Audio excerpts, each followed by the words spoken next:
बिस्मिल्लाहिर्रहमानिर्रहीम बिस्मिल्लाहिर्रहमानिर्रहीम। तस्बीह अल्लाह ताला की, दुरूद व सलाम आखिरी नबी हज़रत मोहम्मद सल्लल्लाहु अलैहि वसल्लम पर। मैं राय आबिद अली खरल रास्त नुक्ता के फ़ोरम से हाज़िर खिदमत। मेरे देखने और सुनने वालों को सलाम। आज का हमारा मौजू है शरई निकाह को रजिस्टर्ड ना करवाना जुर्म है कि नहीं है। जैसा कि हम लोग जानते हैं कि निकाह एक मुआहदा होता है जो एक मर्द और ख़ातून के दरमियान होता है, जो इजाब व कबूल की सूरत में तय पाता है और उसमें जो कुछ शराइत होती हैं, कुछ सुन्नतें होती हैं, कुछ फ़र्ज़ होते हैं। आम तौर पर यही देखा जाता है कि अक़ल बालग हो और फ़ातरुल अक़ल ना हो, जबर ना हो, आज़ाद मर्ज़ी हो और निकाह का ऐलान किया जाए।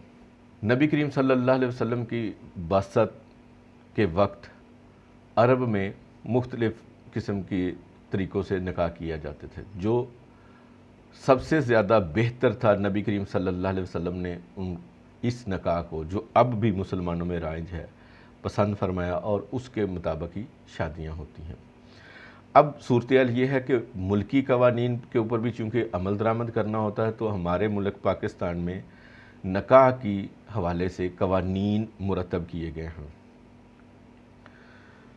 कुछ ऐसे हालात पैदा हो जाते हैं जिनके तहत एक इंसान शादी बामुताबिक मुल्की कवानीन नहीं कर सकता, वो शरई निकाह पढ़ा लेता है। शरई निकाह के हवाले से उलमाए इकराम ने वजाहत की हुई है, वही चीज़ों को मद्देनज़र रखना चाहिए। लेकिन अब मुल्की कवानीन के मुताबिक उसमें कई कबाहतें हो जाती हैं। कोई इस तरह हो जाता है कि एक शख्स ख़ातून को ये कहता है कि हम ये शरई निकाह कर लेते हैं, तो आहिस्ता आहिस्ता वालिदैन मान जाएंगे, तो उसके मुताबिक हम फिर ऐलान कर देंगे, और वो नहीं हो पाता। या अगर कोई रजिस्ट्रेशन निकाह का सबूत मांगे, तो अब तो रजिस्ट्रेशन निकाह नामा दिखाना पड़ता है। तो अगर शरई निकाह है, रजिस्ट्रेशन हुई नहीं, तो निकाह नामा नहीं दिखा सकते, उसके लिए कई प्रॉब्लम्स हो सकती हैं।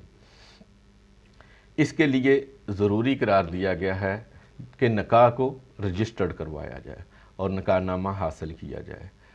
अब हम आते हैं अपने मौजू की तरफ कि अगर शरई निकाह हो गया है और वो हालात जो अचानक नमूदार हुए थे, अब हालात ठीक हो गए हैं। इस हालात ठीक होने का मतलब ये नहीं है कि साल 2 साल, वो 1-2 दिन की बात होती है। ठीक हो गए हैं, तो अब निकाह को रजिस्टर्ड करवाना चाहिए या नहीं करवाना चाहिए। उसके लिए the Muslim family law ordinance 1961 की दफ़ा 5 डील करती है, जिसके 6 जुज़ हैं।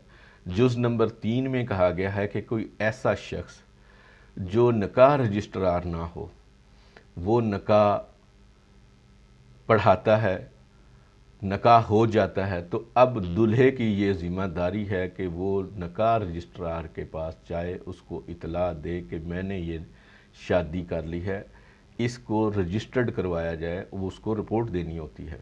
और इसी कानून की दफ़ा 5 की जुज़ नंबर 4 में ज़िक्र किया गया है कि अगर वो ऐसा नहीं करता, इतला नहीं देता, तो उस शख्स के लिए 3 महीने की कैद और 5,000 रुपया जुर्माना या दोनों हो सकते हैं। लेकिन ये सूबा पंजाब में तब्दील हो चुका है, इसकी अमेंडमेंट आ चुकी है। अब ये जो कैद करने की सज़ा वो तो वही है, यानी कि 3 मंथ, लेकिन जो जुर्माना पैसों की सूरत में है वो 1 लाख तक बढ़ा दिया गया है, और दोनों या ये दोनों सज़ाएं दी जा सकती हैं। पसंद आई होगी, अगर आपको ये पसंद आई है तो लाइक के बटन को दबाएं, और अगर आप इस फोरम पर नए हैं तो सब्सक्राइब के बटन को दबाएं और साथ लगे घंटी के बटन को भी दबा दें, ताकि आपको हर नई आने वाली वीडियो की इत्तला मिलती रहे।